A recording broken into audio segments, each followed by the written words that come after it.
में आगे बढ़ते हैं। उपचुनाव को लेकर सियासी माहौल भी गरमाया हुआ है और इसके चलते सत्ता पक्ष और विपक्ष में आरोप प्रत्यारोप जारी है। इस बीच प्रयागराज में छात्रों के आंदोलन का मुद्दा गरमा गया।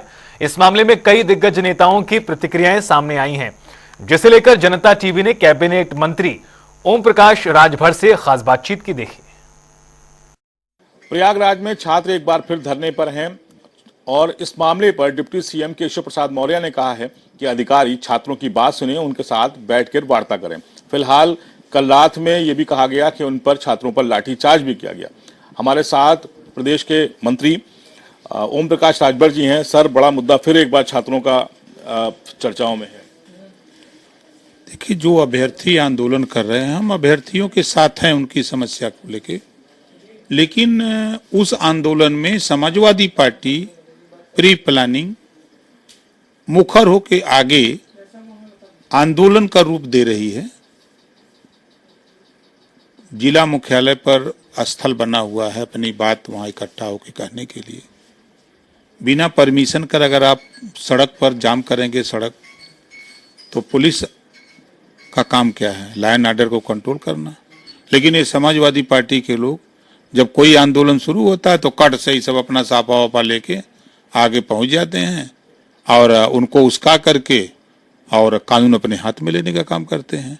जब कानून अपने हाथ में लेते हैं तो फिर पुलिस कार्रवाई करती है तो लोग कहते हैं तो सरकार जो है गलत कर रही है। लेकिन आप कह रहे हैं कि ये सफाई आंदोलन हो चुका है, लेकिन डिप्टी सीएम तो समर्थन में है छात्रों के। हम भी तो समर्थन में है छात्रों के, लेकिन जो आंदोलन को उग्र बनाने वाले लोग हैं, प्री प्लानिंग अपना योजना बना के उसमें शामिल होके उन अभ्यर्थियों को गुमराह कर रहे हैं। वो तो गए थे मुख्यालय पर अपनी बात कहने, उनको सड़क पर प्रदर्शन करने के लिए क्यों ले गए? इसके पीछे आप मानते हैं कि सपाई नेता इस आंदोलन को कैप्चर कर चुके हैं? हर आंदोलन में सपाई। 69,000 शिक्षक भर्ती में आंदोलन का अगुआ जो लीडर है वो अभ्यर्थी है। फॉर्च्यूनर कहां से पा गया? 5 स्टार होटल में कहां से रुक रहा है? एक सवाल खड़ा होता है ना। लेकिन 2020 से धरने पर भी हैं। लेकिन 2020 से धरने पर हैं, अच्छी बात है, लेकिन फॉर्च्यूनर कहां से आ रही है? 5 स्टार होटल में रुकने की व्यवस्था कहां से आ रही है? और वो लोग सपा का साफा और टोपी लगा करके काम कर रहे हैं, ये अच्छी बात नहीं है। हम भी अभ्यर्थी रहे हैं, हम भी आंदोलन में रहे हैं, लेकिन हम लोग सिस्टम से रहे हैं। लेकिन अभ्यर्थियों को धोखा दे करके, उनको धन वसूली करके और किसी पार्टी से धन लेकर के गुमराह करना अच्छा काम नहीं। लेकिन जो आप कह रहे हैं कि जो छात्र बैठे हैं ये आंदोलन पर जो है ये पार्टी से कनेक्टेड है, लेकिन यहीं से नेता भी निकलते हैं, बाद में वो आप लोगों की तरह कैबिनेट मिनिस्टर भी बन जाते हैं। मैं ये नहीं कह रहा हूं, मैं ये कह रहा हूं कि जो अभ्यर्थी आंदोलन कर रहे हैं हम उनके साथ हैं, लेकिन उस आंदोलन में समाजवादी पार्टी कूद करके अपना आंदोलन बनाने की कवायद में है। जिस तरह का बयान भी अखिलेश जी का आया, ये मेरे कहने का तात्पर्य है। अच्छा, एक सवाल और है। उपचुनाव चल रहे हैं उत्तर प्रदेश में, बयानबाजी बहुत तेज हो गई, पोस्टर वॉर है। कोई कह रहा है कटोगे बटोगे, दूसरा कह रहा है एक रहोगे तो आगे बढ़ोगे। कंटिन्यू पोस्टर समाजवादी पार्टी कार्यालय के बाहर भी देखने को मिल रहे हैं। आप मानते हैं कि कटोगे बटो का जो बयान है, क्योंकि अजीत पवार ने इसका कंटेम किया और कहा कि इस तरह के बयान महाराष्ट्र में नहीं चलते, तो आप क्या मानते हैं कि इस तरह के बयान देने चाहिए? ये किस तरह की राजनीति की तरफ इशारा है? कि बयान में क्या गलती है? गौतम बुद्ध जी ने कहा ना, संघम शरणम गच्छामि। बाबा साहब डॉक्टर अम्बेडकर जी ने कहा कि संगठित होकर के लड़ो। ब्रह्मा जी ने भी कहा कि संघे शक्ति कलयुगे। वही बात तो मुख्यमंत्री जी कह रहे हैं। प्रमाण भी आपके सामने है। सपा की गवर्नमेंट में 815 दंगे हुए, 1300 लोग कट के मरे उस कर्फ्यू में, आंदोलन में, दंगे में। 1200 दंगे, 600 दंगे हुए बसपा की गवर्नमेंट में, 1200 जन की हानि हुई और दोनों का रिकॉर्ड कांग्रेस ने तोड़ दिया।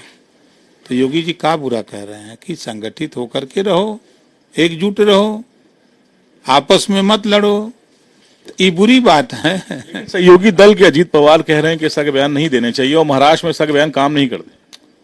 अब वो उनका व्यक्तिगत बयान है ना, उनको पढ़ना चाहिए कि जब ब्रह्मा जी ने सतयुग, द्वापर, त्रेता, कलयुग, जब कलयुग में चर्चा आई तो ब्रह्मा जी ने कहा कि संघे शक्ति कलयुगे, मतलब उस समय उन्होंने कहा जब निर्माण हो रहा था कलयुग का। तो उसको पढ़ना चाहिए लोगों को, जो हमारे महापुरुषों ने जो हमारे उपदेश दिया है।